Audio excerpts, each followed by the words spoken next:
आज के इस लेक्चर में हम सीखेंगे गोलीय दर्पण क्या होते हैं, गोलीय दर्पण के प्रकार क्या होते हैं, उत्तल दर्पण, अवतल दर्पण, और ये दर्पण का ध्रुव, वक्रता केंद्र, त्रिज्या, मुख्य अक्ष, फोकस दूरी, फोकस बिंदु, और इनके जो उत्तल और अवतल दर्पण होते हैं वो कुछ प्रतिबिंब बनाते हैं, उसको बनाने के नियम क्या होते हैं, और फिर जो उसके प्रतिबिंब बनते हैं वो किस प्रकार के बनते हैं, चिन्ह परिपाटी क्या होती है, फिर चिन्ह परिपाटी की जरूरत होती है दर्पण सूत्र। दर्पण सूत्र क्यों जरूरी है, ये निकालने के लिए कि कोई वस्तु कहाँ रखी है तो प्रतिबिंब कहाँ बनेगा।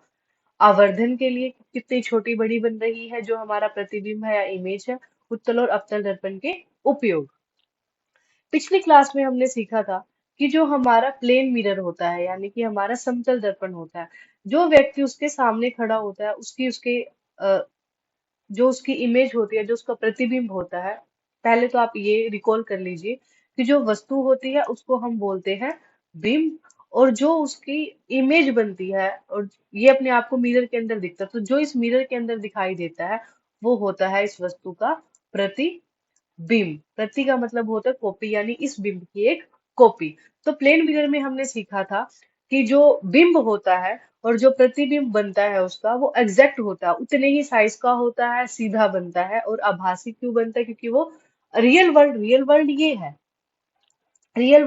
ये रियल वर्ल्ड नहीं है, तो मिरर के पीछे बनता है तो वो आभासी बनता है। लेकिन अब हमें किसके प्रतिबिंब जानने हैं, अब हम जानने हैं उत्तल और अवतल दर्पण के प्रतिबिंब। क्या इसमें तो समान सा दिखता था, क्या इन दर्पणों की सहायता से हम किसी भी प्रतिबिंब को छोटा बना सकते हैं क्या, या बड़ा बना सकते हैं, सीधा बना सकते हैं, उल्टा बना सकते हैं, वास्तविक बना सकते हैं, आभासी बना सकते हैं। पहली बात तो बना सकते हैं क्या। हाँ, अभी के लिए हम जान सकते हैं कि बना सकते हैं, लेकिन सवाल है कैसे। वो आज हम सीखेंगे कि इन दर्पणों को उपयोग करके अलग अलग प्रकार के प्रतिबिंब कैसे प्राप्त किए जा सकते हैं। तो सबसे पहले तो यही जानना हो कि गोलीय दर्पण होते क्या है। देखो, गोलीय दर्पण क्या होते हैं, जैसा नाम ही बता रहा है, यानी कि गोलीय यानी कि गोला, यानी कि जो दर्पण होंगे किसी ना किसी किसका भाग होंगे, किसी गोले का भाग होंगे। और गोला कैसे होगा, अंदर से खोखला, जैसे एक बॉल होती है, हम बचपन में सब खेले होंगे, अब भी कोई खेलता होगा तो जो अंदर से खोखली होती है, इस गोले का एक भाग होता है। अगर इस गोले को कट कर लिया जाए तो हमारे पास कुछ, अगर इस गोले को कट कर लिया जाए तो हमारे पास कुछ इस प्रकार से बनेगा। ये हमारे पास बनेगा इस प्रकार से एक दर्पण। ये पूरा है गोलीय दर्पण, हमने इसमें से काट लिया है। अब हमें देखो, दर्पण के लिए किस चीज की आवश्यकता होती है। दर्पण क्या होता है, दर्पण होता है जिसमें हमें कोई ना कोई चीज दिखाई देती है, जिसका कोई प्रतिबिंब बनता है। तो उसके बनने के लिए एक चीज जरूरी होती है, वो क्या होती है कि जो एक पृष्ठ है इसका, मान लो इसके दो पृष्ठ है, एक इधर वाला पृष्ठ है और एक इसका इधर वाला पृष्ठ है। तो इन दोनों पृष्ठों में से एक पृष्ठ तो होना चाहिए इसका परावर्तक। परावर्तक यानी कि लाइट आएगी टकराकर चली जाएगी, परावर्तक होना चाहिए, जो हमने परावर्तन के नियम के बारे में पढ़ा था। और जो एक पृष्ठ रह गया वो कैसा होना चाहिए, पोलिश। पोलिश क्यों होना चाहिए, ताकि इसको अपारदर्शी बनाया जा सके, क्योंकि परावर्तन होने के लिए दर्पण का अपारदर्शी होना जरूरी है, और ये वाला सरफेस इसका चिकना होना चाहिए। ये परावर्तन के नियम में हमने इन सब के बारे में पढ़ा था। और कोई अगर अभी भी पूछे कि अब क्यों बनाना जरूरी है इसको पीछे से पॉलिश, क्यों नहीं इसको पारदर्शी, देखो, अगर ये कोई पारदर्शी होगी तो लाइट आएगी, हूबहू इसके अंदर से निकल जाएगी। और कोई चीज हमें दिखाई कब देती है, दिखाई तब देती है जब वो टकराती है और टकराकर व्यूअर की आंखों तक पहुंचती है। तो टकराकर चलेगी, आंखों तक कैसे पहुंची, नहीं पहुंची। तो इसीलिए पारदर्शी जो कांच होते हैं उनका इस्तेमाल नहीं किया जा सकता, दर्पण को एक तरफ से हमें पॉलिश करना पड़ेगा। तो सबसे पहले गोलीय दर्पण क्या होंगे, गोलीय दर्पण वही होंगे जिसका जो परावर्तक पृष्ठ होगा वो एक किसी गोले का भाग हो। अभी बताया परावर्तन करना है तो परावर्तक पृष्ठ, यानी ये गोला है, इसमें से हम काट ले, इसमें से हमने ऐसे आधा काट लिया, तो ये जो परावर्तक पृष्ठ है ये किसका भाग है, इस गोले का भाग। इसका परावर्तक पृष्ठ किसी गोले का भाग होगा, उनको कहते हैं गोलीय दर्पण। अब ये दो प्रकार के होंगे, उत्तल और अवतल। देखो, देखने का फर्क है, किधर से उत्तल होगा कहाँ से अवतल होगा। अगर इसका परावर्तक पृष्ठ इस तरह से है, बाहर की ओर उभरा हुआ है परावर्तक पृष्ठ, तो ये बन जाएगा हमारा उत्तल दर्पण। और अगर इसके परावर्तक पृष्ठ को हम ये वाला मान लें, यानी कि इसको इस तरीके से ड्रॉ कर ले, ये वाला परावर्तक पृष्ठ मान ले, अंदर वाला जो अंदर की तरफ वक्रित है, तो ये बन जाएगा हमारा अवतल दर्पण। आइए इसको और डिटेल से देखते हैं। इसके पहले एक क्वेश्चन भी है आप लोगों के लिए, समतल दर्पण के स्थान पर वक्र दर्पणों का उपयोग क्यों करते हैं? देखो, अभी ये तो आपके दिमाग में अभी आ जाना चाहिए, जो समतल दर्पण थे वो बिल्कुल सीधे होते हैं, एग्जैक्ट साइज की इमेज दिखाते हैं, जो उसके सामने होता है एग्जैक्ट वही दिखाता है। लेकिन ये जो सरफेसेस है ये कर्व्ड है एंगल से, यहाँ पे लाइट आएगी टकरा कर उधर भी चली जाएगी, यहाँ आएगी टकरा कर इधर भी चली जाएगी, तो ये बहुत बड़ा अलग अलग एंगल से व्यू दे सकते हैं, इसीलिए इनका उपयोग किया जाता है। तो देखो, अवतल और उत्तल दर्पण की एक सरल सी परिभाषा आपने करनी है। देखो, परावर्तक सतह आपको याद होगी परावर्तक यानी जहां लाइट जाएगी वो टकरा कर जाएगी, अंदर की ओर वक्रित होगा, अंदर की ओर वक्रित यानी अंदर की ओर होगा, ये अंदर की वक्रित यानी मुड़ा हुआ, अंदर की ओर मुड़ा हुआ। परावर्तक पृष्ठ ये अंदर वाला, लाइट यहाँ आएगी और टकरा कर चली जाएगी, तो परावर्तक पृष्ठ अंदर की तरफ वक्रित है, ये हो गया हमारा कौन सा, अवतल दर्पण। और ये लगाना जरूरी है, ये दिखाता है कि सरफेस इधर से पॉलिश है। और उत्तल दर्पण जो बाहर की तरफ उभरा हुआ होगा इसका परावर्तक पृष्ठ, अगर हम इसको ऐसे बना लें, तो ये वाला उभरा हुआ है ना बाहर की तरफ, तो ये होगा हमारा उत्तल दर्पण, और इसको हमें बनाना पड़ेगा पॉलिश, तो लाइट आएगी टकरा कर चली जाएगी। तो ये है हमारा अवतल दर्पण और ये है हमारा उत्तल दर्पण। क्लियर है यहाँ तक सबको? अब बात आती है, इन दर्पण के एक और नाम भी होते हैं, एक दर्पण को बोलते हैं अभिसारी और एक दर्पण को होते हैं अपसारी। आप सोच सकते हैं अब इसको पोज करके, किसको अपसारी बोलते हैं किसको अभिसारी बोलते हैं, आइए जानते हैं किसको बोलते हैं। सबसे पहले हम डिटेल में पढ़ेंगे अवतल दर्पण की ओर। जो अवतल दर्पण होता है, अभी बताया कि कैसे होता है, अंदर की ओर वक्रित होता है, तो बाहर का पृष्ठ कैसा करना पड़ेगा, हमें इसका पॉलिश करना पड़ेगा, वक्रित होता है। ये क्या करता है, ये करता है कि जो दूर से जितनी भी किरणें आती है, जितनी भी प्रकाश की किरणें आती है, सबको ना एक ही पॉइंट पर मिला देता है। मान लो ये आई, ये एक आई, ए आई, और एक ही जगह पर उनको केंद्रित कर देता है, दूर से आने वाली प्रकाश की किरणों को। इसीलिए इसको कहते हैं कौन सा, अभिसारी दर्पण। अभी मतलब सारी इस सब चीजों को एक जगह पर इकट्ठा करने वाला। और ये ऐसे ही नहीं हुआ कि ऐसे किया, हमने इस पर बकायदा एक्सपेरिमेंट करके देखे, तब पता चला है कि अभिसारी होता है। कैसे करके देखा, आइए जानते हैं। मान लो ये कागज लिया हमने, ठीक है, और ये हमारा सूरज देवता, यहाँ पर कोई व्यक्ति है या आप लोग हैं, आपके हाथ में एक दर्पण है, कौन सा, अवतल दर्पण। सूरज से आने वाली किरणें हर दिशा में आती है, वो इस दर्पण पे आएंगी और टकराकर इस पर केंद्रित हो जाएंगी, और जितने बहुत सारी किरणें आएंगी आएंगी और टकराकर यह इस पर केंद्रित हो जाएंगी। ऐसे अलग अलग जगह पर नहीं होगी, एक ही बिंदु पर केंद्रित होगा। अब हमें इसको इस तरीके से पकड़ना है कि हमें इसके ऊपर एक ही इस तरह का ना एक बिंदु दिखाई देगा हमें पेज के ऊपर, जहां पर हमें बिंदु दिखने लग जाए, हमें बस वहीं पर इसको होल्ड करके रखना है। इसका मतलब क्या हुआ, जितनी भी दूर से आने वाली किरणें थी ये एक ही बिंदु पर इकट्ठी हो गई, यानी कि दूर से आने वाली किरणों को एक ही जगह पर इकट्ठा कर सकता है, इसीलिए इसको कहते हैं अभिसारी दर्पण। तो अब सोच के देखो, अगर इस दर्पण, जो ये हमारा पेज है, कागज है, कागज आसानी से जल सकता है, सूरज से आने वाली किरणों में बहुत ही ऊर्जा होती है, और हम बहुत देर तक इसके ऊपर इसकी इमेज प्रतिबिंब बना रहे हैं, यानी इन ऊर्जा को, सारी की सारी प्रकाश पुंज को, इस सारी ऊर्जा को एक ही बिंदु पर इकट्ठा कर रहे हैं। सोच के देखो क्या होगा, सोचो। हाँ, सही सोचा। क्या होगा, धीरे धीरे क्या होगा, इसका क्या बढ़ेगा, इसका तापमान बढ़ेगा, और इसका तापमान बढ़ेगा, और तापमान बढ़ क्या होगा, इसके अंदर आग लग सकती है। ये आप एक्सपेरिमेंट करके भी देख सकते हैं। और यही मैंने क्वेश्चन भी बनाया था आप लोगों के लिए, कि सूर्य का प्रकाश कैसे केंद्रित कर सकता है, कि ऊष्मा उत्पन्न हो जाए। देखो, पता होगी ना, ऊष्मा यानी एक ही स्थान पर उसने केंद्रित कर दिया, और ऊष्मा क्यों उत्पन्न होगी, वो आ रही थी ऊर्जा, धीरे धीरे उसका टेम्परेचर बढ़ा। हर चीज को जलने के लिए एक निश्चित तापमान की आवश्यकता होती है। जब कागज को अपना तापमान मिल गया जिस पर वो जल सकता है, तो तो यह जलना प्रारंभ हो गया। अब इसका उदाहरण यानी इसका उपयोग कहाँ कहाँ कर सकते हैं, जैसे जैसे हम चैप्टर में आगे बढ़ेंगे हम सीखेंगे क्यों इसका उपयोग हम शेविंग दर्पण में करते हैं, क्यों दंत चिकित्सक यानी डेंटिस्ट इसका उपयोग करते हैं, सौर भट्टी यानी कि जहां पर हमें सौर ऊर्जा का काम करके कुछ काम किया जाता है, वहां इसका इस्तेमाल करते हैं। आगे आगे सीखेंगे क्यों करते हैं। अब बारी आती है उत्तल दर्पण की। अभी सीखा हमने कि इसका जो परावर्तक पृष्ठ है वो कैसा होगा, वो बाहर की तरफ उभरा हुआ होगा, अंदर वाले को क्या बनाना पड़ेगा, हमें पॉलिश बनाना पड़ेगा। अब ये क्या करता है, जितनी देखो, वो अंदर की तरफ मुड़ा हुआ था, ये ऐसे बाहर की तरफ मुड़ा हुआ। तो जितनी भी आए कोई किरण आएगी वो एंगल से टकरा के ऊपर की तरफ जाने की कोशिश करेगी, मतलब जितनी भी आएगी और दूर जाने की कोशिश करेगी।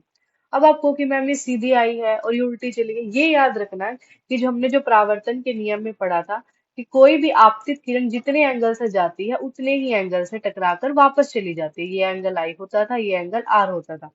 ये सीधी आई है, चलो ये सीधी आई है, ये समांतर आई है, लेकिन जहां पर ये टकराई है ये इसका सीधा एंगल, जितने ही एंगल पे आई है उतने ही एंगल पे गई है, इसका नॉर्मल सीधा नहीं बनेगा, इसका इसका जो नॉर्मल है वो ऐसे बनेगा।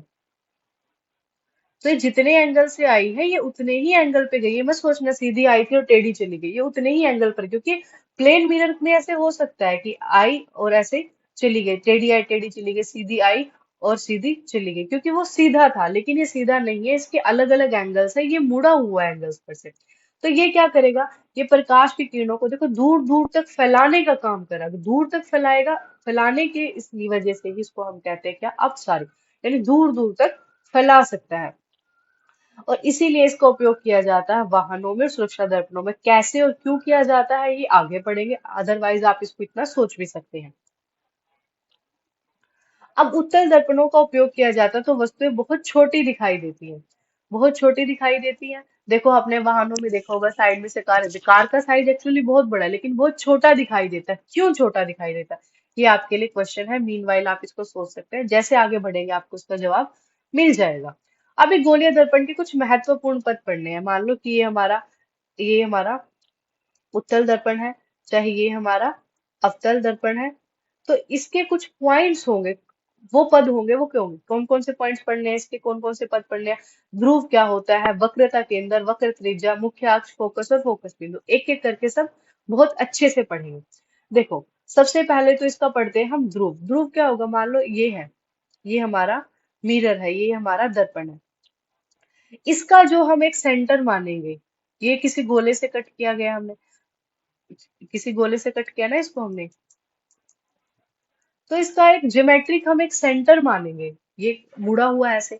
तो जो इसका सेंटर हमने एक रेफरेंस पॉइंट के लिए कि इसका सेंटर माना, जो इसका ज्योमेट्रिकली सेंटर होगा या इसका केंद्र होगा, उसी को हम क्या मानेंगे, दर्पण का ध्रुव, और इसको हम डिनोट करेंगे पी से। ऐसे ही इस दर्पण का एक सेंटर हमें एज्यूम करना है, मानना है रेफरेंस पॉइंट के लिए, जो आगे हमें प्रतिबिंब बनाने के काम आएगा, तो उसको हम क्या बोलेंगे, पी। ठीक है। और उसके बाद होगी वक्रता केंद्र। वक्रता केंद्र क्या होगा कि चाहे ये वाला दर्पण है चाहे ये वाला दर्पण है, दोनों को इमेजिन करो किसी न किसी गोले का भाग होंगे। अब मान लो इस गोले को हमने इधर ही पूरा कर दिया, जिस गोले का भाग होगा उस गोले का कोई ना कोई केंद्र होगा, जैसे वृत्त का एक केंद्र होता है। तो इस गोले का या जो ये दर्पण है, इस दर्पण को जिस गोले से काटा गया है और उसका जो केंद्र था, उसको ही इस दर्पण का क्या बोलेंगे, वक्रता, क्या बोलेंगे उसको, उसका वक्रता केंद्र। तो जो ये वाला पॉइंट होगा इसको क्या बोलेंगे, सी। और ये याद रखना, देखो ये बाहर बना है, ये दर्पण का पार्ट नहीं है, ये दर्पण से चाहे आगे की ओर हो सकता है चाहे पीछे की ओर हो सकता है, तो ये दर्पण का पार्ट नहीं है। आगे हमने क्या सीखने, वक्रता त्रिज्या। अब ये केंद्र बिंदु है। अब आपने सीखा होगा वृत्त में, वृत्त के केंद्र से वृत्त के ऊपर किसी भी बिंदु पर खींची जाने वाली जो रेखा होती है उसको हम क्या कहते हैं, हाँ त्रिज्या कहते हैं। तो वक्रता केंद्र से जो ध्रुव के बीच की दूरी होगी उसको हम क्या कहेंगे, वक्रता त्रिज्या, और इसको हम डिनोट करेंगे किससे, आर से। और जो उसके बाद हमें करना है कि मुख्य अक्ष, इस सी और पी, देखो वैसे तो इसके सी और पी के बीच की जो एग्जैक्ट दूरी है वो आर है, तो देखो ये आगे भी हो सकती है ये लाइन। तो ऐसी एक लाइन जो सी और पी से होकर गुजरती है उसको हम मानते हैं क्या, मुख्य अक्ष। क्या मानते हैं, मुख्य अक्ष। उसके बाद आता है फोकस बिंदु और फोकस। फोकस क्या होता है, देखो हमने एक्सपेरिमेंट्स करके देखा कि अनंत से आने वाली जो रे, जो दूर से आने वाली रेज होंगी, दूर से आने वाली जो रे होंगी, जिस पॉइंट पर आकर वो एकत्रित होंगी, जिस पॉइंट पर आकर वो एकत्रित होंगी, इकट्ठी होंगी, उसी को हम बोलेंगे क्या, इसका मुख्य फोकस। फोकस क्या होता है, आपने वैसे भी सुना होगा, हम कहते हैं फोकस परफेक्ट, यानी कि हर जगह से अपना ध्यान हटाकर एक ही जगह पर केंद्रित करो। तो जो अनंत से आने वाली या दूर से आने वाली जो प्रकाश की किरण है, तो जिनको वो एक ही जगह पर केंद्रित कर सकता है, जिस जगह पर वो होता है इसका मुख्य फोकस। और एफ से लेके जो पी के बीच की दूरी हो जाएगी वो हो जाएगी हमारी फोकस दूरी। आइए इनको एक एक करके भी देख लेते हैं। तो एक सबसे पहले एक और बात, एक क्वेश्चन है आप लोगों के लिए कि दर्पण के लिए इतने विशेष बिंदु की आवश्यकता क्यों है। देखो दर्पण के, चलो ऊपर पी था, पी पढ़ लिया हमने, दर्पण के बाहर है एफ, तो इसको भी पढ़ा, सी को भी पढ़ा, फिर वक्र त्रिज्या, ये सब पढ़ने क्यों जरूरी है। ये सब पढ़ लिए इसलिए जरूरी है क्योंकि हमें इन्हीं की सहायता से ये अनुमान लग पाएगा कि जो रेज आ रही हैं, जो प्रकाश की किरणें आ रही हैं, कहाँ से, किसी बिंदु से, किसी ऑब्जेक्ट से, फिर जो उसका प्रतिबिंब बनेगा वो कहाँ बनेगा और किस प्रकार का बनेगा, छोटा बनेगा, बड़ा बनेगा, और हम खुद से भी उसको कैलकुलेट कर पाए। तो एज अ रेफरेंस पॉइंट के लिए इनकी हमें आवश्यकता होती है। अगर ये नहीं होंगे तो अच्छे से हम ये प्रिडिक्ट नहीं कर पाएंगे कि कोई ऑब्जेक्ट या कोई वस्तु कहाँ पर रखी है और उसका प्रतिबिंब कहाँ पर बनेगा। तो जैसे ध्रुव है, अभी अभी बताया कि कोई भी परावर्तक पृष्ठ है, मान लो ये पी इसका हो गया और ये पी उत्तल दर्पण का हो गया। और ये याद रखना है कि जो सभी दूरियां ना इसी से मापी जाती है। मान लो कोई वस्तु रखी है, कोई वस्तु रखी है, और कोई हमने मान लो यहाँ पे कैंडल रखी है, और हम कहे मिरर के सामने कैंडल रखी थी, वो कितनी दूरी पर रखी, हम कैंडल की दूरी यहाँ से लेके यहाँ तक नहीं मापेंगे। हम कैंडल की दूरी कहाँ से कहाँ तक मापेंगे, यहाँ से लेके पी तक की दूरी मापेंगे। क्यों? क्योंकि इसी को हमने इसका एग्जैक्ट केंद्र माना है। तो यहाँ से यहाँ तक मानेंगे दूरी, चाहे वो उत्तल दर्पण हो चाहे वो अवतल दर्पण हो। उसके बाद आता है हमारा वक्रता केंद्र। अभी अभी बताए कहाँ पर स्थित होगा, ये मुख्य अक्ष पर स्थित होगा। देखो, और ये याद रखना है, जो ये कौन सा दर्पण बनाया मैंने, ये अवतल बनाया, कि जो अवतल दर्पण का वक्रता केंद्र होता है, सी होता है, वो दर्पण के सामने होता है। और जबकि जो उत्तल दर्पण होता है उसका जो सी होता है वो उसके पीछे होता है। क्यों होता है ये आप ध्यान से देखो। हमने क्या कहा, इसको इमेजिनरी गोले का पार्ट है, तो गोला तो इधर से पूरा होगा, इधर से पूरा होगा, परावर्तक पृष्ठ के अंदर वाला, तो इसके सामने आ गया सी। अब इसको भी हमने पूरा करना है इमेजिनरी इसमें, इसको भी पूरा करके देखो। हालांकि परावर्तक पृष्ठ इसका ये है, लेकिन गोला तो इधर से पूरा हुआ है, यहाँ से पूरा हुआ। तो जहां पर गोला पूरा होगा, जहां पर इसका केंद्र आएगा वही तो सी होगा। तो याद रखना, अवतल दर्पण में सी होगा वो सामने होगा, और उत्तल में जो होगा वो कहाँ होगा, सी पीछे की ओर होगा। अब क्या वक्रता केंद्र दर्पण पर स्थित हो सकता है? नहीं हो सकता, क्योंकि गोले से काटा, गोले का जो केंद्र होता है वो तो सेंटर में आएगा, गोले पर कैसे आ सकता है, कभी भी आ सकता है क्या? नहीं आ सकता। और जो इसके बीच की दूरी क्या होती है। अब एक रिलेशन है जो आपको याद रखना है, मैं अवतल दर्पण का ही एग्जाम्पल देके आपको बता देती हूँ। ये मैंने बना दिया अवतल। अब आपको सारे पॉइंट याद हो गए होंगे। ये इसका मुख्य अक्ष है, ये सी है, ये इसका एफ है। जो ये फोकस बिंदु होता है एफ, ये पी होता है। और ये क्या होती है हमारी सी से, देखो जो हमारी सी से पी है वो हमारी आर है, यानी कि जो हमारी त्रिज्या है। और एफ और पी के बीच की जो दूरी है वो हमारी फोकस दूरी है। ठीक है। तो जो ये पॉइंट होता है ना, एफ होता है, ये एग्जैक्ट सेंटर में होता है किसी भी दर्पण के। किसके सेंटर में होता है? सी और पी का जो मिड पॉइंट होता है ना, एग्जैक्ट वहां पर बनता है क्या, एफ फोकस बिंदु। ये आगे हमें इमेज कहाँ बनेगी वो कैलकुलेशन करने के काम आएगा, ये याद रखना है। तो इसलिए जो आर होगा वो क्या होगा, 2 एफ होगा। यानी किसका डबल होगा, फोकस दूरी। क्यों? क्योंकि अभी अभी बताया कि जो फोकस बिंदु होगा वो सी और पी के एग्जैक्ट मिड में आएगा, चाहे उत्तल दर्पण हो चाहे अवतल दर्पण हो। और साथ में एक चीज और आपको याद रखनी है कि यहाँ से लेके यहाँ तक का जो दर्पण का पार्ट होता है, इसको हम क्या कहते हैं, इसको हम कहते हैं अपर्चर। अपर्चर कह लो, या हिंदी में इसको द्वारक भी कह सकते हैं। अब देखो जो होगा, ये हमारा सी है, ये हमारा एफ है। तो ये हमेशा सी और पी के अंदर होकर गुजरेगी। और मुख्य फोकस होगा वो हमेशा कहाँ पर स्थित होगा, मुख्य अक्ष पर ही स्थित होगा। और इसका भी समांतर होना बहुत ज्यादा जरूरी है। इसको हमने समांतर लिया है, 90 डिग्री के एंगल पर लिया हुआ है, तभी इसी की रेफरेंस में हम बाकी रेस को सही से ले पाएंगे कि वो कहाँ जाएगी, कहाँ पर मिलेगी। तो ये सब पॉइंट्स लेने बहुत ज्यादा जरूरी है। तो दर्पण का अगर मुख्य अक्ष वो नहीं होगा तो क्या होगा, देखो हमने इसको एज अ रेफरेंस लिया कि फोकस कहाँ होता है, मुख्य अक्ष पर लिया है तो यहाँ मिल गई। अगर ये नहीं होता तो इसका मतलब रे आ रही है, रे कहीं पर भी जा रही है, यानी कि वो सीधी एक पॉइंट पर नहीं आती, तो कहीं कहीं पर भी डाइवर्ज हो सकती थी। अगर वो डाइवर्ज हो रही है तो इसका प्रतिबिंब मिलना कितना ज्यादा मुश्किल हो जाएगा। ठीक है, तो डायफ्रैक्शन होता रहेगा। अगर मुख्य देखो, मुख्य अक्ष को हम इसकी सिमेट्री के लिए भी मापते हैं, हमने सेंटर लिया है पी और इसको हमने सिमेट्री कर दिया, ऐसे सिमेट्रिकल है ये। अगर ये हम ना ले तो इसका मतलब क्या हुआ कि दर्पण सिमेट्रिकल नहीं है। अगर दर्पण सिमेट्रिकल नहीं है तो एक जगह पर रेस को मिलाकर प्रतिबिंब बनाना मुश्किल हो जाएगा, तो जो रेज होंगी वो अलग अलग डायरेक्शन में डाइफ्रैक्ट हो जाएंगी।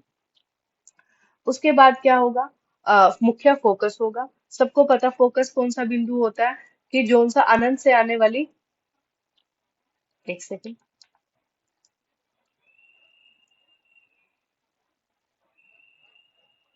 कि ये हमारा सी था, एफ था।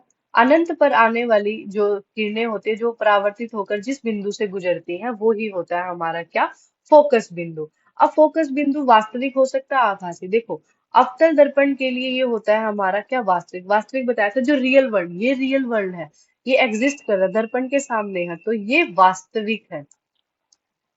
वहीं अगर मैं किसका एग्जाम्पल ले लूं, उत्तल दर्पण का। उत्तल दर्पण का परावर्तित पृष्ठ तो ये है, अब गोले का भाग जिधर होगा फोकस तो उधर ही होगा, तो इसका फोकस होगा अंदर की तरफ। तो यानी कि जो भी रेज होगी वो रियल वर्ल्ड में तो कहीं पर भी हमें मिलती हुई नहीं दिखेंगी, लेकिन उसकी जो प्रतिबिंब होगा दर्पण के अंदर दिखेगा। इसका मतलब क्या होगा, रियल वर्ल्ड में जो रेज है नहीं मिल रही है, कहाँ मिल रही है, दर्पण के अंदर, एक्चुअल में नहीं मिल रही है। इसीलिए जो उसका फोकस होगा वो कैसा होगा, आभासी होगा। तो दर्पण का फोकस वास्तविक और दर्पण का उसका उत्तल का आभासी। उसके बाद ये फोकस दूरी हम सब पढ़ चुके हैं कि फोकस दूरी किसको कहते हैं। और फोकस दूरी, अच्छा हाँ, ये आप सोच सकते हैं कि जो फोकस दूरी होती है, जो ये फोकस दूरी होती है, ये प्रतिबिंब के निर्माण को कैसे प्रभावित करती है। मान लो एक दर्पण ये है, एक की फोकस दूरी यहाँ पर है। मान लो एक दूसरा दर्पण ले लिया, उसकी फोकस दूरी थोड़ा दूर ले ली। कम और ज्यादा होने से फोकस दूरी पर कैसे प्रभावित होता है, आप सोचिएगा। थोड़ा थोड़ा सा मैं हिंट दे देती हूँ, जैसे जैसे चैप्टर बढ़ेंगे आप जवाब भी दे पाएंगे। देखो, फोकस जितना ज्यादा या नजदीक होगा, उतना ही कम और ज्यादा एरिया का हमें व्यू मिल सकता है। जैसे फोकस दूरी जितनी छोटी होगी, हमें उतना ही बड़ा एरिया हम देख पाएंगे, बड़े एरिया का हम अच्छे से एनालाइज कर पाएंगे। फोकस दूरी जितनी ज्यादा होगी, कम एरिया को दे, जितनी फोकस दूरी ज्यादा, जो हमारा एरिया जिसको ये कवर करेगा वो कम होगा। कम होगा तो वो ज्यादा अच्छे से दिखेगा, जूम इन दिखेगा, और इसमें क्या होगा, छोटा दिखेगा। तो फोकस दूरी कम ज्यादा होने से इमेज पर प्रभाव पड़ता है। इमेज यानी प्रतिबिंब पर प्रभाव पड़ता है। मैं बार बार इमेज बोले जा रही हूँ। इमेज क्या होती है, इमेज को ही हम प्रतिबिंब बोलते हैं, और ऑब्जेक्ट बोल सकते हैं हम किसको, बिंब को। अब हमें किरण आरेख बनाने, कुछ नियम बनाने। अब हमें जानना है, जैसे हमें कुछ भी बनाया, कि हमें पता है कि कोई भी ये दर्पण है, इसके सामने कोई भी हमने ऑब्जेक्ट रखा, मान लें खुद व्यक्ति ही है, इसके ऊपर लाइट पड़ रही है, लाइट जाएंगी कहीं पर टकराएंगी।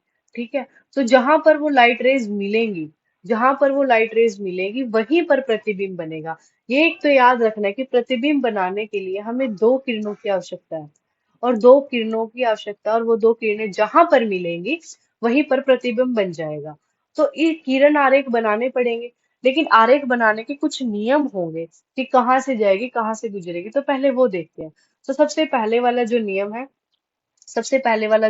वो जो याद रखना है हमें, कि ये हमारा, मैंने कौन सा दर्पण बनाया है, ये मैंने बनाया है अवतल, कि जो मुख्य अक्ष के समांतर आने वाली जो किरणें होंगी, ये हमारा सी है, ये हमारा एफ है। आप इसको पेंसिल और स्केल से बनाएंगे एग्जैक्ट और बहुत सही बनेंगे। मैं रैंडमली हाथ से बना रही हूँ तो ये आगे पीछे हो सकते हैं।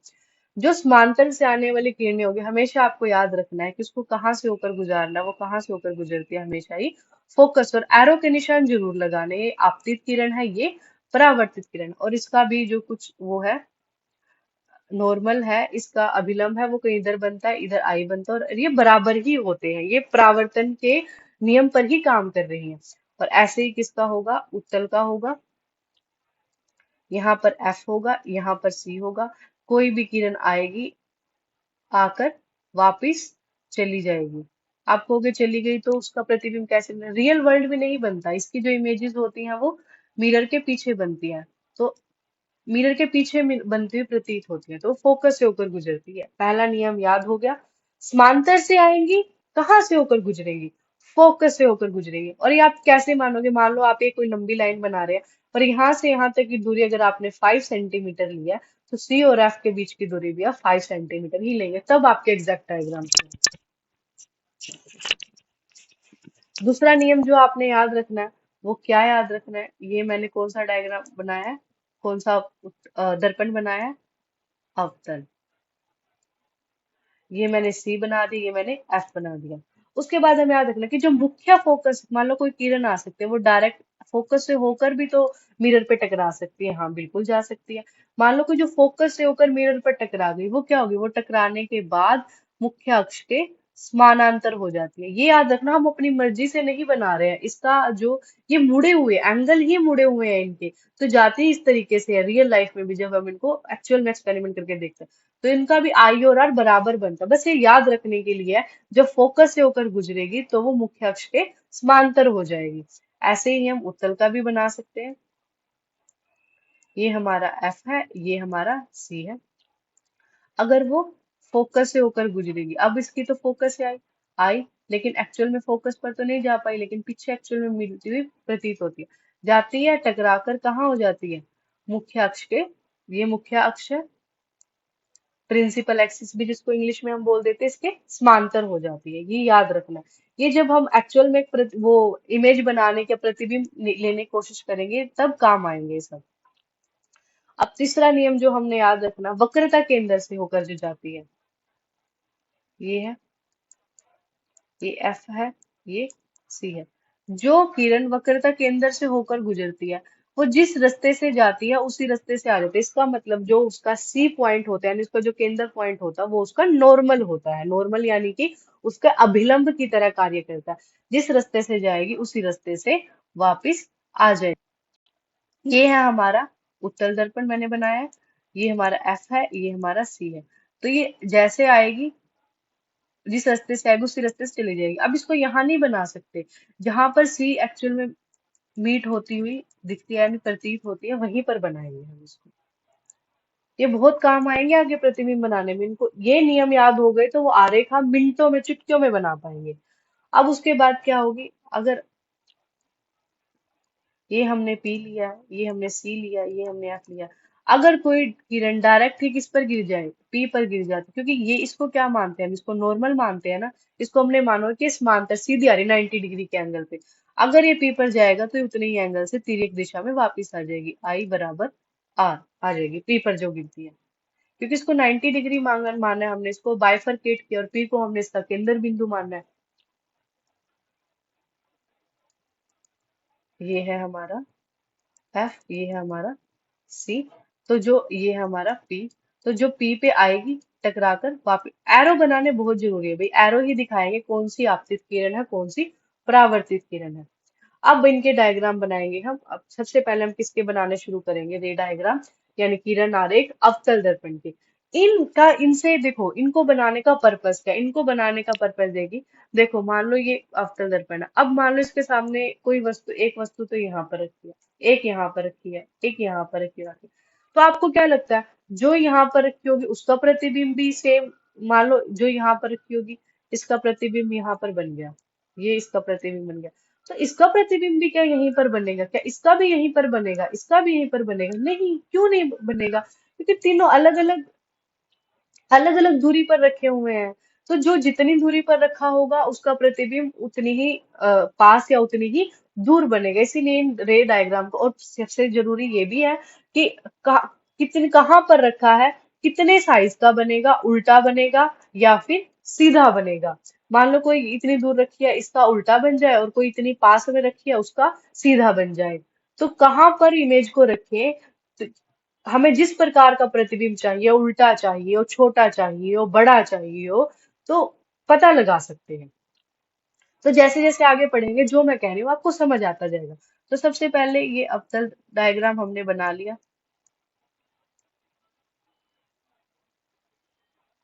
ये हमने सी बना लिया, ये हमने एफ बना लिया। तो ये हम अभी कर चुके हैं, रियल में भी आप स्कूल में भी कर सकते हैं एक्सपेरिमेंट्स, तो आप सारे ही कर सकते हैं। जो अनंत से आएगी उनको कहाँ से होकर गुजरेंगी, एफ से होकर। ये आपतित किरण है, ये परावर्तित किरण है। और हमें सिर्फ देखो, एक और चीज जिसमें ना बच्चे कंफ्यूज होते हैं, ये आने वाली जाने वाली, कहेंगे कि मैम दो ही किरणें क्यों बनाई है। अभी मान लो यहाँ पे कोई ऑब्जेक्ट था दूर, ये जिसका किरण बना रहा है, मान लो सन का ही बना रहा है, सन बहुत बड़ा था। अब सन से क्या एक किरण तो नहीं आ रही होगी, नहीं, सन से बहुत सारी किरणें आ रही होंगी। जो बहुत सारी किरणें आ रही होंगी, सबको ऐसे दिखाना इम्पॉसिबल है, तो हम सिर्फ दो ही किरणों की सहायता से ये दिखा देते हैं। दो ही किरणें जहां पर मिलेगी वहीं पर हमारा उसकी इमेज बन जाएगी, तो दो किरणें लेना जरूरी है। वैसे प्रकाश पुंज जाता है रियल लाइफ में, लेकिन और कैसी बनेगी देखो, बहुत दूर से आ रही तो बहुत बड़ा होगा, सूरज है बहुत बड़ा, तो उसका जो बनता है वो कैसा बनेगा, बहुत ही छोटा, अत्यधिक लघु बनेगा, उल्टा बनेगा। और वास्तविक क्यों कह रहे हैं, वास्तविक कैसे बनेगा, कैसे पता लगता है वास्तविक बनेगा, क्योंकि ये दर्पण के सामने बना है, सूरज भी यही था, रियल वर्ल्ड भी यही था, और यहीं पर इसको कैसे दे सकते हैं, हमने भी बताया था ना, उसको पेज पर यहाँ पर रखा था, ऐसे पेज पर बिंदु बन गया था, तो उसको हमने रियल लाइफ में देख पाए ना, उसकी इमेज को हमने पेज या पर्दे पर उसको लिया जा सकता है, इसलिए वो वास्तविक है। तो उसके बाद हमने करना है कि जो वस्तु सी से परे हो। अब अलग अलग जगहों पर हम रख के देखेंगे कि कहाँ से हमारा डायग्राम, ये हमारा सी है, ये हमारा एफ है। पॉलिश दिखाना बहुत जरूरी है। सी से परे यानी सी से परे तो कहीं पर भी हो सकती है, सी से परे तो कहीं भी हो सकते हैं। मान लो यहीं पर कोई वस्तु रखी हुई है, वो पहले जाएगी, जाकर कहाँ से टकराएगी,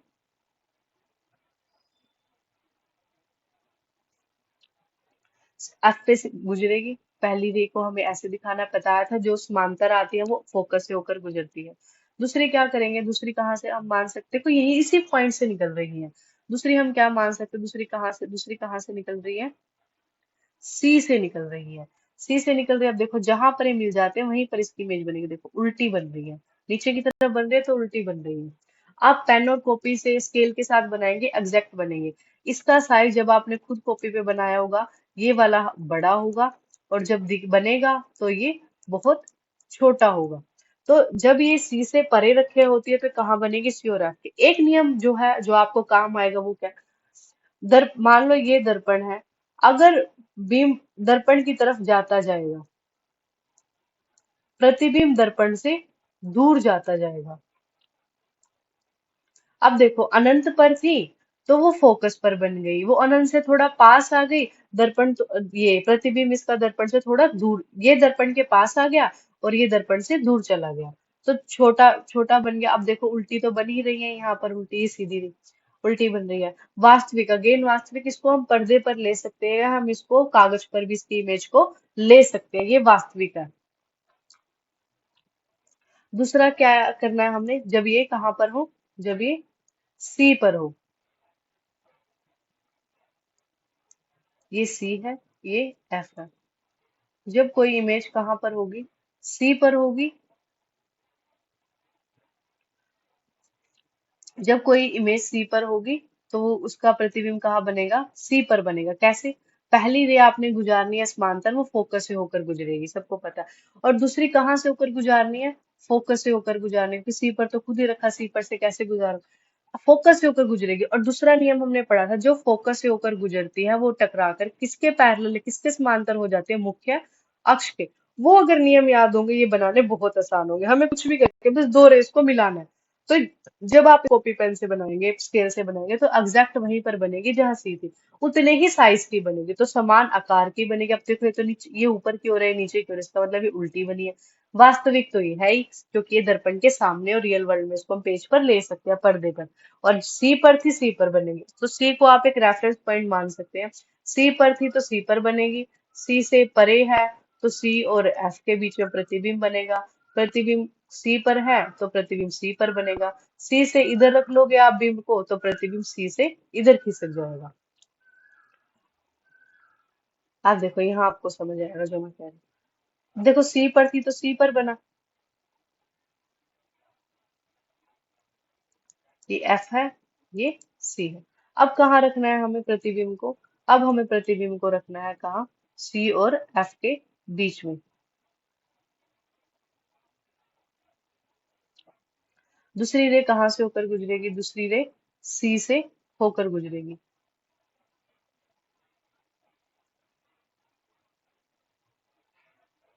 देखो, पहली गई समांतर, समांतर गई किसके? मुख्य अक्ष के, और फोकस से होकर गुजरी, सबको पता है पहला नियम होता है। दूसरी रे कहाँ से होकर गुजरनी है? सी से।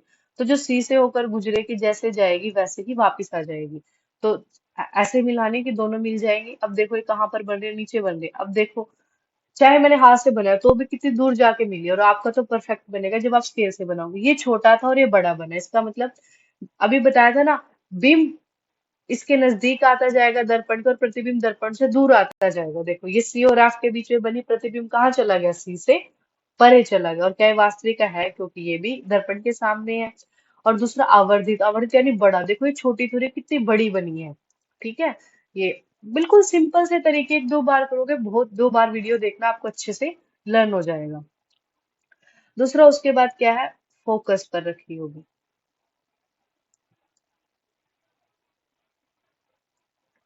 फोकस पर ये एफ है, ये सी है, और ये याद रखना है, इनके बीच की दूरी आप स्केल से माप के बराबर लेंगे। अब आपको याद होगा, कोई भी जो एफ से गुजरती थी, एफ पे रखी है, जो गुजरेगी चली गई, ठीक है। दूसरी को कहाँ से होकर गुजार सकते हैं? सी से होकर गुजार सकते हैं। अब आप देखेंगे, ये बिल्कुल समांतर मिलेंगे आपको दूर दूर तक जाते। अब क्या समांतर किरणें यहाँ पर आपको मिलती दिख सकते हैं? नहीं, कहीं दूर जाके इन्फिनिटी पर बनेंगे। तो इसका प्रतिबिंब कहाँ बनेगा? नल पर। पता नहीं कहाँ जाकर मिलेगी। मिलेगा ही नहीं, पर्दे पर मिल सकता है? नहीं मिल सकता। वास्तविक है, हाँ, अगर कहीं बनेगा तो है तो मिरर के सामने ही, वास्तविक मिरर के पीछे तो नहीं है। उल्टा है, हाँ बिल्कुल। मुख्य अक्ष से जो भी कुछ नीचे होगा वो उल्टा ही होगा, तो ये उल्टा है। और अत्यधिक आवर्धित, हाँ पता नहीं कहाँ जाके मिलेगी, बहुत बड़ा होगा। ठीक है, और आप ये भी सिंपल याद रख सकते हैं, जब अनंत पर थी, अनंत अनंत थी, तो एफ पर बना था, तो एफ पर थी तो अनंत पर बनेगा। अब उसके बाद है, ये हमारा लास्ट इसका जो रे डायग्राम है। उसके बाद एक आपको बहुत ही इंपॉर्टेंट चीज है जो मैं बताऊंगी। अब देखो इसको कहाँ रखेंगे? इसको पी, इसको अब देखो, हमने सी पर रख लिया, सी और एफ पर रख लिया, एफ पर रख लिया। अब कहाँ बारी है पी और एफ के बीच में रखने की? जब हम इसको पी और एफ के बीच में रखेंगे,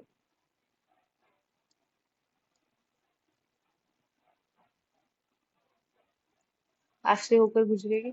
और दूसरे वाली कहाँ से होकर गुजरेगी? दूसरे वाली अगेन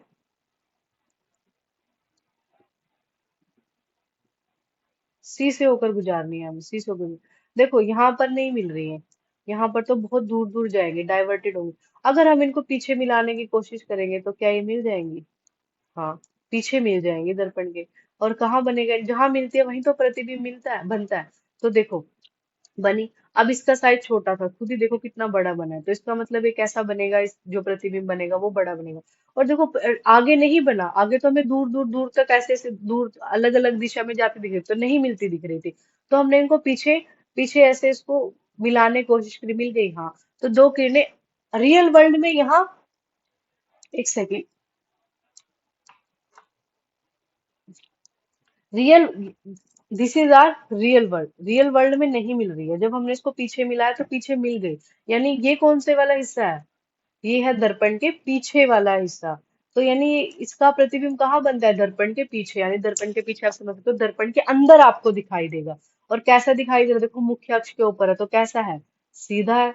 अब देखो, क्या ये रियल में आप इसको पर्दे पर या किसी पेज पर ले सकते हो? नहीं ले सकते। तो ये कैसा आभासी विचरण, कि असली में नहीं बनी है इसकी इमेज, इसके मिरर के अंदर बनी है। मिरर के अंदर की दुनिया असली थोड़ी होती, कोई छोटा भीम थोड़ी है कि मिरर के अंदर भी हम लोग जा सकते हैं। असल में नहीं जा सकते। प्रतिबिंब कहाँ बनता है? दर्पण के पीछे बनता है। आवर्धित यानी कि बड़ा। ये देखो छोटा था और बड़ा बनता है। अब अब इन्हीं किरण आरेखों का इस्तेमाल करके हमें ये देखना पड़ेगा कि कौन सा दर्पण कहाँ इस्तेमाल होगा। देखो, जो अवतल दर्पण है, कहीं कहीं पर वो बहुत ज्यादा छोटी इमेज भी बना रहा है, और छोटी इमेज बना रहा है, और एक ही जगह पर सारी की सारी केंद्रित कर रहा है। कौन सा था? जब कहाँ से आई थी? अनंत से आई थी, और कहाँ पर मिल गई थी? फोकस पर। सबको कहाँ कर रहा था? एक ही जगह पर केंद्रित कर रहा था। अगर हम ऐसे सौर भट्टी या सौर कुकर जैसी कोई चीजें इस्तेमाल करना हम चाहते हैं, सूर्य से आने वाली किरणें एक ही पॉइंट पर एकत्रित हो जाए। जब एक ही पॉइंट पर करेगी तो क्या बढ़ेगा? टेम्परेचर बढ़ेगा। तो क्या हमें वहां पर इसका इस्तेमाल कर सकते हैं अवतल दर्पण का? हाँ, बिल्कुल कर सकते हैं। तो अनंत पर रखी है और एफ पर बनानी है, तो अब किसका इस्तेमाल करेंगे हम? अवतल दर्पण का। कहाँ पर? सौर भट्टी में। किसका इस्तेमाल करेंगे? अवतल का। और कौन से वाले नियम को हमने इस्तेमाल किया कि अनंत पर रखी थी? फोकस पर हमें चाहिए। क्यों चाहिए फोकस पर? एक ही जगह पर हमें टेम्परेचर बढ़ाना है। ठीक है, ये वाला किरण आरेख यहाँ पर काम आ गया। अब दूसरा आप समझ सकते हो। हमने कहाँ रखी थी? एक वाली हमने कहाँ रखी थी? एक हमने रखी थी फोकस पर, एफ पर रखी थी। तो वो बहुत जाकर कहाँ चली गई थी? समांतर चली गई थी, यानी कि अनंत तक जा रही थी।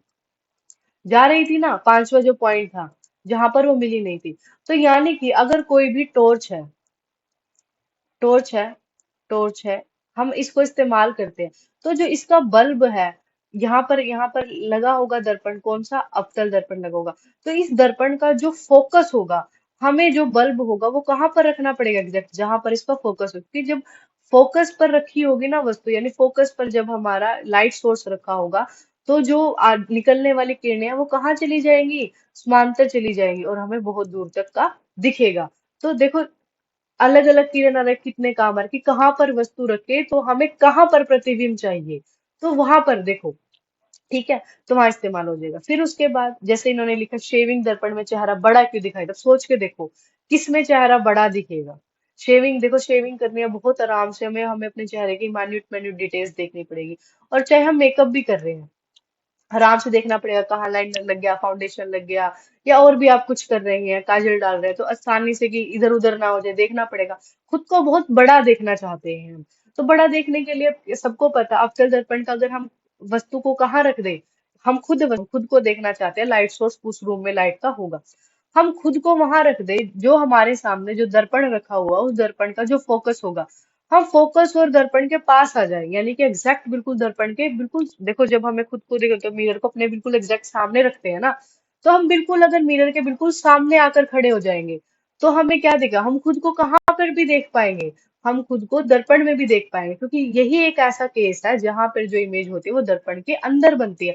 जब अंदर हमें कुछ सामने दिखेगा तभी तो अपनी शक्ल दिखेगी।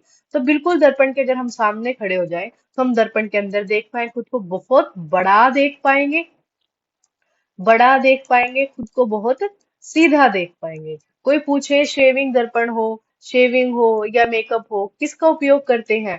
अवतल दर्पण का उपयोग करते हैं। कोई कहेगा अवतल दर्पण तो उल्टी इमेज बनाता है, फिर कहेंगे नहीं, हमेशा नहीं बनाता है, हमें ये देखना ऑब्जेक्ट कहाँ पर रखा है। फिर पूछेगा कौन से केस में बड़ी बनाएगा, आप कहोगे जब फोकस और जो उसका केंद्र होता है उसके बीच में अगर हम खुद को रखेंगे या किसी वस्तु को रखेंगे, तो उसका जो प्रतिबिंब होगा दर्पण के अंदर बनेगा, और यही केस है जो हमारे काम आएगा। क्लियर? आई होप आपको अवतल दर्पण का सब कुछ। अब देखना हमें अवतल दर्पण कैसे काम आता है। अवतल दर्पण कैसे काम आता है, एक तो देखो, एक तो केस ये है कि अनंत से आएगी, इसका फोकस आपको याद है ना, दर्पण के पीछे की ओर होता है। मान लो कोई भी किरण आएगी, वो आएगी, फोक आएगी और टकराकर अनंत से आएगी, सबको पता, अनंत वाली तो सबको पता, अनंत वाली कहाँ जाएगी? पैरेलल आते और जाकर फोकस, आप कहोगे फोकस रियल रियल लाइफ में मिलती हुई नहीं दिख रही है, कि अगर आप इसको पीछे मिलाने की कोशिश करोगे तो ये आपको कहाँ पर मिलती हुई दिखेंगी? फोकस पर। अब देखो, क्या यहाँ तो कितना एरिया कवर किया इसने, कितना ज्यादा एरिया किया, बहुत बड़ा एरिया कवर किया। तो यानी कि उत्तल दर्पण जब हम बहुत बड़े एरिया को कवर करना है, बहुत बड़े एरिया को, दर्पण छोटा सा, क्या सारे एरिया को देख पाएंगे? नहीं।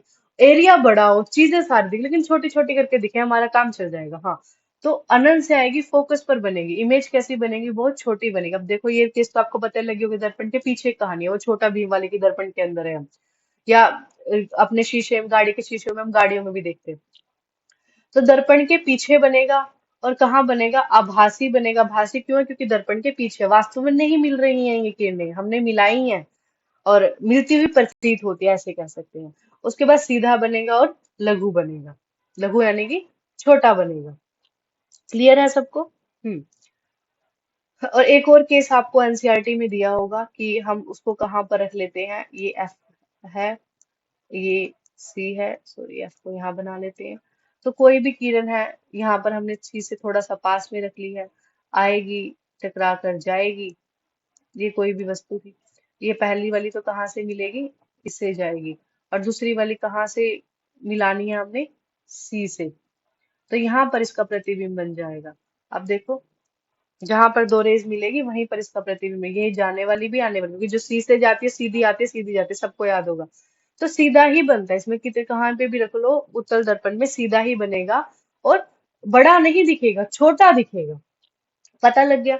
अब कोई आपसे पूछे कि जो वाहन होते हैं उसमें उत्तल दर्पण का उपयोग क्यों करते हैं, अब देखो कोई इंसान गाड़ी चला रहा है, गाड़ी चला रहा है, उसके साइड में ही है, उसको दिखना होगा ना पीछे कितनी गाड़ी आ रही है, मान लो उसको यहाँ से लेके यहाँ तक का देखना होगा, एरिया कवर करना होगा। मिरर तो छोटा सा लगा होता है गाड़ी पे, अब ये साइडों से मुड़ा हुआ होता है, ऐसे मुड़ा हुआ दूर तक जाता, तो बड़ा एरिया कवर कर सकता है। ये एरिया बड़ा कवर करेगा, मिरर के पीछे दिखेगा, इसका मतलब जब हम यहाँ गाड़ी में बैठे हैं तो मिरर के अंदर देख सकते हैं, बड़े एरिया को देख सकते हैं। उसके बाद कैसा दिखाएगा, छोटा दिखाएगा। छोटा दिखा देखने में ही हमारा फायदा, तभी बड़ा एरिया कवर हो पाएगा। तो आप बता सकते हैं, बुक में लिखा मिलेगा कि पार्श्व दर्पण का इस्तेमाल क्यों किया जाता है, क्योंकि वो बड़ा एरिया कवर करता है, इमेज को छोटा दिखाता है और सीधा दिखाता है, हम आसानी से उसको देख पाते हैं। उसके बाद है चिन्ह परिपाटी, ये पढ़ने क्यों जरूरी है। अब ये तो देखो, अभी जैसे मैंने अवतल दर्पण का बताया कि कहाँ पर रखे, कहाँ हमारा अवतल दर्पण काम आ जाए।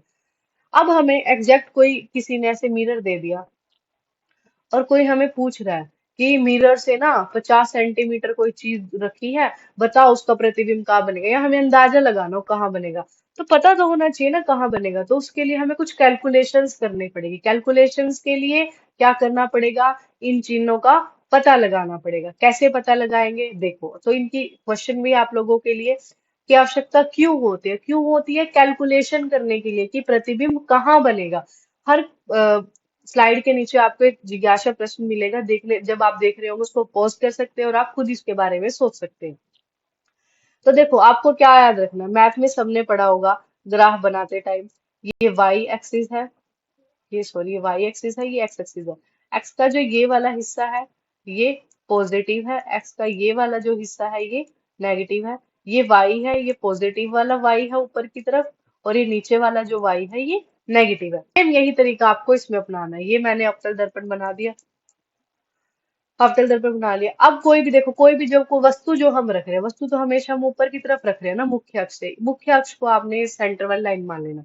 जो चीज ऐसे ऊपर की तरफ है वो पॉजिटिव लेनी है, जो चीज मुख्य अक्ष से नीचे की ओर है वो कैसी लेनी है, नेगेटिव। जैसे वो अवतल दर्पण मेरी सारी नीचे की तरफ बन रही थी तो वो नेगेटिव लेनी है। क्लियर है ये बात, नेगेटिव यानी कि ऋणात्मक, और पॉजिटिव यानी धनात्मक। अब मूल बिंदु, एक बिंदु यहाँ पे ये पी लेना है। अब इसके इस तरफ भी कुछ इमेजेस बनती है ना, देखी थी आपने। अब ये है बिंब, यानी कि कोई वस्तु, जो वस्तु की कहाँ तक की दूरी, पी तक की जो दूरी होती है उसको हम बोलेंगे क्या, यू। और वस्तु से मान लो प्रतिबिंब बन गया, यहाँ यहाँ प्रतिबिंब बन गया, प्रतिबिंब। तो P से लेकर प्रतिबिंब तक की जो दूरी होगी उसको बोलते हैं हम क्या, वे। तो जो हमारा बिंब होगा वो यू होगा। तो यू जो दूरी है वो नेगेटिव लेनी, पॉजिटिव लेनी, अगर वो दर्पण के सामने है, दर्पण के सामने यानी इस तरफ रियल वर्ल्ड में है, यू लेना है हमेशा आपको कैसा, नेगेटिव, क्योंकि इधर एक्स एक्सिस इधर नेगेटिव ही होता है। और जितने भी हम वस्तुओं लेंगे यू हमेशा ही आपको नेगेटिव लेना है, ठीक है।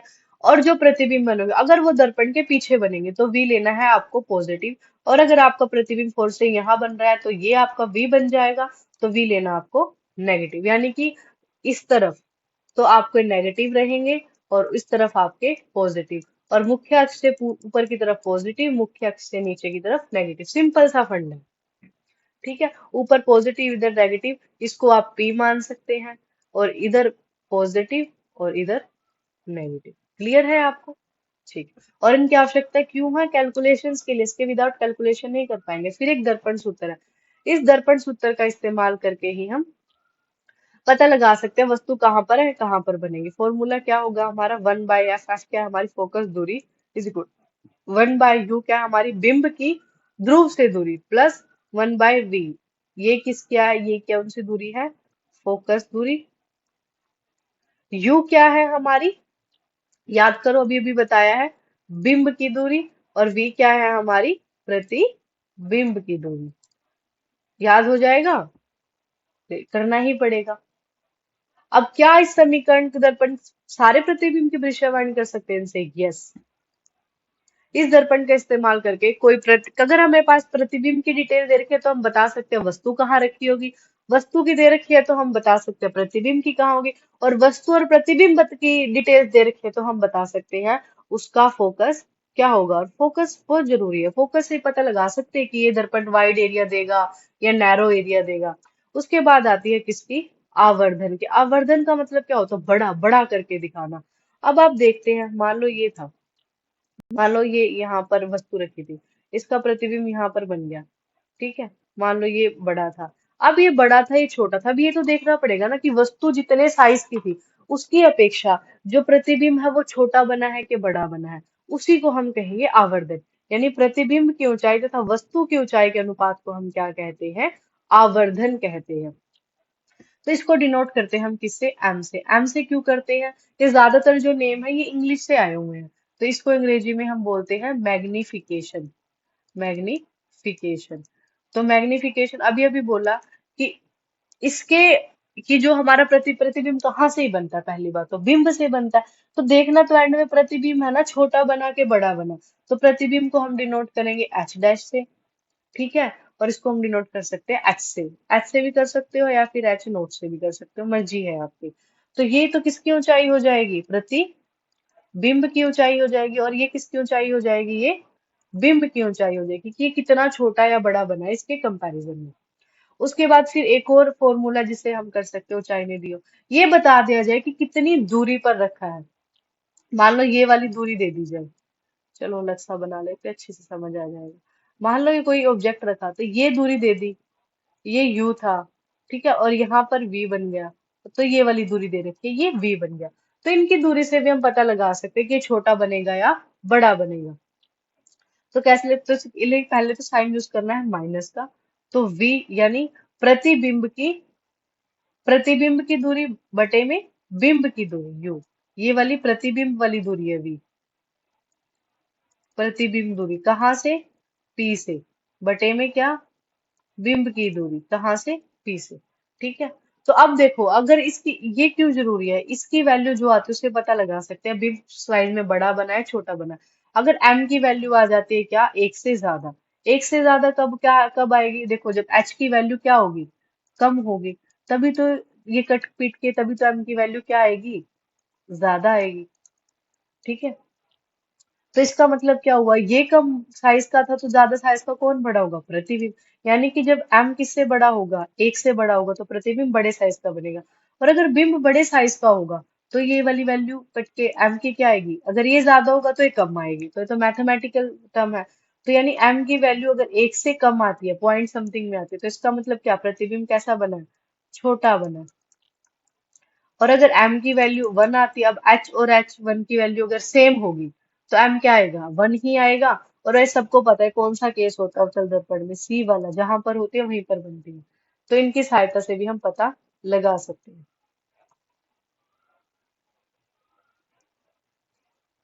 और एक और चीज आपको पता लगाना पड़ेगा कि लास्ट में ये भी दे देते हैं कि m की वैल्यू नेगेटिव आई है या पॉजिटिव आई है, तो आप बताओ धनात्मक होगा कि ऋणात्मक होगा। तो आपको ये याद रखना है, u तो हमेशा आपको कैसा लेना है? u तो हमेशा आपको नेगेटिव में ही लेना है। ठीक है, ऋणात्मक ही लेना। v डिपेंड करेगा कहाँ बना। अगर प्रतिबिंब कैसा होगा?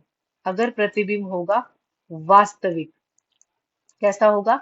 वास्तविक का मतलब क्या होगा? दर्पण के सामने इधर बनेगा, इधर तो कौन सा होता है? नेगेटिव। वास्तविक होगा तो आपको नेगेटिव लेना पड़ेगा। और प्रतिबिंब अगर कैसा हुआ? आभासी। आभासी मतलब क्या होगा? वो दर्पण के पीछे बनेगा। पीछे क्या होता है? पॉजिटिव। तो आपको v की वैल्यू क्या लेनी पड़ेगी? पॉजिटिव लेनी पड़ेगी। समझ गए? तो इस तरीके से होगा। तो मैग्निफिकेशन की वैल्यू से आप ये भी पता लगा सकते हैं वो कि अगर हमारा हुआ वास्तविक, तो हमारा जो एग्जैक्ट लास्ट में जो m की वैल्यू आती है वो कैसी आएगी? ऋणात्मक आएगी। और अगर आभासी होगा तो आएगी पॉजिटिव। तो नेगेटिव और पॉजिटिव से आप इसमें ना कंफ्यूज नहीं होना। आप सिंपली जो मैंने आपको ये प्लस और माइनस वाला तरीका सिखाया है ना, आप इसको करके देख लेना, आपको पता लग जाएगा कब वास्तविक बने कब आभासी, अगर याद भी ना हो तो। अब उसके बाद इसके उपयोग मैंने साथ से समझा दिए। शेविंग दर्पण यानी कि बहुत बड़ा करके देखना है खुद को। तो कौन से वाला केस होगा, F2, पी के बीच में रखना है। उत्तल दर्पण दंत चिकित्सक यानी कि डेंटिस्ट, डेंटिस्ट को भी आपके दांतों के अंदर कुछ कीड़ा लगा हुआ है या कुछ है, उसको भी बड़ा करके देखना है और दर्पण के अंदर ही दिखना चाहिए। तो ये भी वही केस बनेगा, F2P, अवतल दर्पण का उपयोग करना पड़ेगा। टॉर्च में परावर्तक टॉर्च में हमें दूर दूर तक देखना, दूर का मतलब यानी कि उसको F पर रखेंगे तो अनंत पर मिलेगा। साथ साथ में ऐसे ही सर्च लाइट में सौर भट्टी अनंत से आएंगी और एक ही जगह पर केंद्रित यानी एफ पर केंद्रित हो जाएंगी, इसलिए इसका इस्तेमाल करेंगे। तो आई होप टॉर्च में अवतल दर्पण का उपयोग क्यों किया जाता है, इवन सब में सबके आपको क्यों के जवाब मिल गए होंगे। उसके बाद अवतल दर्पण, अवतल दर्पण का मतलब क्या हो गया, पश्च दर्पण। पश्च दर्पण यानी पीछे की ओर जो दर्पण होता है। अब पीछे हमें बड़ा व्यू देखना है, बड़ा व्यू देखना, दर्पण ये है। बड़ा व्यू छोटा दिखे और सीधा दिखे, सोच के देखो अगर हम अवतल दर्पण का उपयोग कर ले तो उसमें तो कैसा दिखेगा, उल्टा दिखेगा। हम क्या कुछ भी पीछे देख के क्या अंदाजा लगा पाएंगे कोई चीजें सही आ रही है नहीं आ रही, नहीं लगा पाएंगे। तो उत्तल दर्पण ही ऐसा दर्पण था जो बड़े व्यू को दिखाता, बड़े व्यू को भी दिखाना है क्योंकि एंगलों से मुड़ा हुआ है, दूर तक जाती है इसकी रेस। तो इसीलिए इसका उपयोग किया जाता है सुरक्षा दर्पण में भी और यातायात दर्पण मतलब ट्रैफिक में भी। मतलब आप रोड ऐसे मुड़े हुए हो और आपको दिखाना हो तो ये उधर का व्यू भी आपको इधर आने वाले व्यक्ति को दिखा देगा, उधर का व्यू भी इसमें दिख जाएगा। इसमें इनको इस्तेमाल किया जाता है। अब ये लास्ट में है, आप इसको अपने रिवीजन के लिए इसको देख सकते हैं। ये चेहरे के लिए दंत चिकित्सा केंद्रित हेडलाइट, या फिर ये दूरबीन के लिए कैसे इस्तेमाल करते हैं, ये चौराहों पर निगरानी करने के लिए पार्किंग में उत्तल दर्पण का उपयोग कैसे करते हैं। ये अवतल है कि अनंत से आने वाली किरणों को फोकस पर केंद्रित करता है, और ये अवतल है, ये भी फोकस पर ही केंद्रित करता है, लेकिन इसको अपसारी अभिसारी कहते हैं, इसको अपसारी क्योंकि एक पर के लिए बार के लिए फैलाता है, ये रेस को फैलाता है। अब ये कुछ क्वेश्चन है जो आपने पढ़े होंगे या हमने अभी पढ़ा कि अवतल दर्पण कैसा है, अवतल दर्पण कैसा है, अभिसारी अपसारी, क्यों अभिसारी क्यों अपसारी, आप इसका जवाब दे सकते हैं। R is equal to two F, ये कहाँ काम आएगा, और साथ में अपर्चर के साथ भी इसका क्या रिलेशन है। चार नियम पढ़े हमने आरेख के, है ना। अवतल दर्पण कैसे प्रतिबिंब बनाएगा, उत्तल दर्पण, और ये फॉर्मूलाज। तो ये सब हमने पढ़ा और ये सारे कुछ क्वेश्चन आप जिन दे सकते हैं कि गोलीय दर्पण क्या होते हैं, जैसे कि हमने पढ़ा कि उसका एक पृष्ठ परावर्तक होना चाहिए। उत्तल और अवतल दर्पण में अंतर, ध्रुव, वक्रता, केंद्र, मुख्य फोकस। आई होप हमने सब कुछ पढ़ लिया है। ये क्वेश्चंस आपकी प्रैक्टिस के लिए हैं, आप इनको कर सकते हैं। और ये भी कुछ क्वेश्चंस हैं, आप इनको फर्दर पढ़ सकते हैं।